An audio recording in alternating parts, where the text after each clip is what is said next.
Number 6. Shutter Island. Martin Scorsese's psychological thriller follows U.S. Marshal Teddy Daniels investigating the disappearance of a patient from a remote psychiatric hospital. Teddy believes the hospital is conducting illegal mind control experiments and that he's being manipulated to cover up their crimes. He's convinced the missing patient, Rachel Salando, holds the key to exposing a massive conspiracy.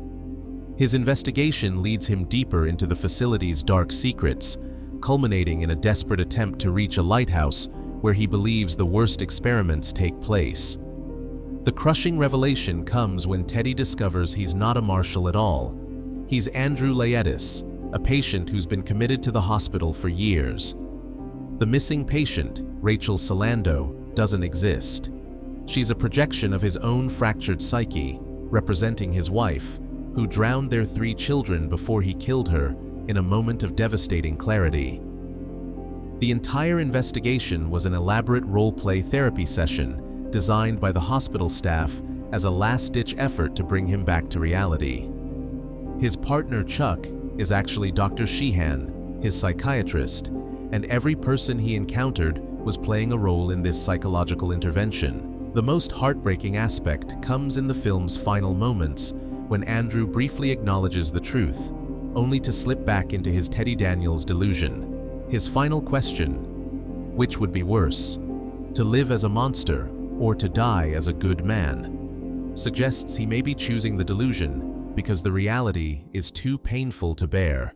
Number 5. Oldboy Park Chan-wook's Korean masterpiece begins with Oh Dae-soo being mysteriously kidnapped and imprisoned in a windowless room for 15 years with no explanation. When he's suddenly released, he's given 5 days to discover why he was imprisoned and who was responsible. Dae-soo believes he's living a standard revenge story: find his captor, get his answers, and exact his vengeance. He meets a young sushi chef named Mido, who helps him in his quest, and despite their age difference, they develop a romantic relationship. Everything seems to be building toward a satisfying confrontation with his mysterious enemy. The truth, when it finally emerges, is more disturbing than any audience could anticipate. His captor, Lee Woo-jin, orchestrated everything as revenge for a seemingly minor incident from their school days.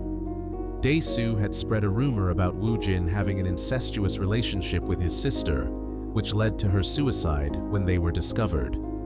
But Woo-jin's revenge wasn't just imprisonment. It was psychological destruction on an unimaginable scale. He spent years manipulating events so that when Dae-soo was released, he would unknowingly fall in love with his own daughter, Mi-do. When Dae-soo learns the truth, he begs Woo-jin to keep it secret from Mi-do, then subjects himself to hypnosis to try to forget what he's learned.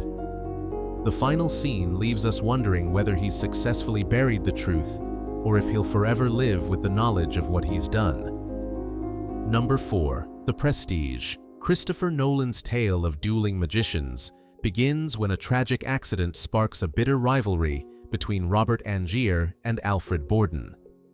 When Borden develops an impossible teleportation trick called the Transported Man, Angier becomes obsessed with discovering its secret. Angier uses Nikola Tesla's machine to create his own version, stepping into the device each night to disappear and reappear across the theater. The audience believes they're witnessing magic, but the devastating truth emerges in layers. Tesla's machine doesn't transport Angier. It creates a perfect duplicate each time. One version lives, one dies. For months, Angier has been drowning a copy of himself every night, committing murder to preserve his illusion.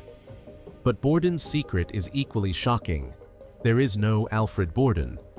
He's actually identical twins living as one person, alternating between being the magician and his assistant, Fallon. They shared one identity so completely that they both loved the same woman and both raised the same child.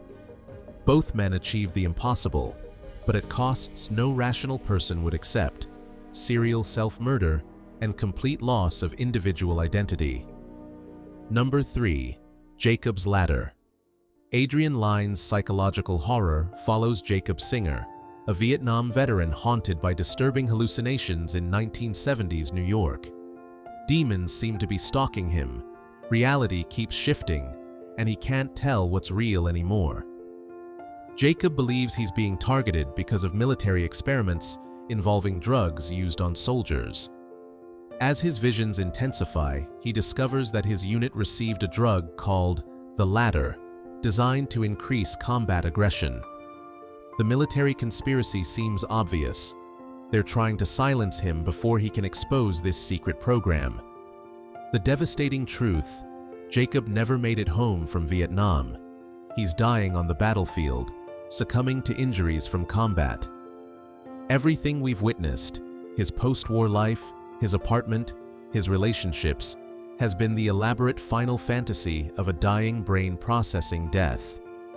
The film's title references the biblical ladder connecting earth to heaven, representing his soul's journey from life to death. His chiropractor, who heals him, is actually a spiritual guide helping him transition. Number 2.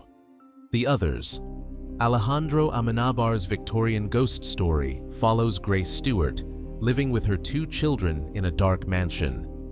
The children suffer from fatal photosensitivity, so the house remains shrouded in darkness. When strange things begin happening, footsteps, voices, opening doors, Grace becomes convinced intruders are tormenting her family. The supernatural activity escalates until Grace discovers strangers conducting a seance in her own home. In her fury, she confronts them, demanding they leave immediately. But their reaction isn't what she expects. The crushing revelation: Grace and her children are the dead ones. They died years earlier, and the intruders are actually the living family who moved into the house. Grace smothered her children in despair and then killed herself, but remains trapped in denial about what she's done. The servants are also deceased spirits from a different era, trying to help Grace accept reality and move on. Number 1. The Sixth Sense. M. Night Shyamalan's masterpiece begins with child psychologist Dr. Malcolm Crowe being shot by a former patient. Months later, Malcolm works with Cole Sear, a 9-year-old who claims he sees dead people. Malcolm believes Cole suffers from trauma-related delusions and works to help him communicate with these spirits. As Cole's condition improves and he learns to help the dead resolve their unfinished business, Malcolm feels successful. He begins reconnecting with his distant wife, who has been cold since his shooting. The Thunderbolt revelation. Malcolm died from his gunshot wound in the opening scene. Like the spirits Cole encounters, he doesn't realize he's deceased. Every conversation with his wife was one-sided. She couldn't hear him because he was already gone. The clues were always there. Malcolm never directly interacts with anyone except Cole. His wife never responds, only talks to herself. He wears the same clothes from the shooting. Doorknobs turn red when spirits are present, and Malcolm can never open doors himself. Cole's famous line, "I see dead people," included Malcolm all along. The boy was helping a dead person understand his death and find peace. Malcolm wasn't treating a patient who could see spirits. He was a spirit being helped by his patient to finally let go and move on.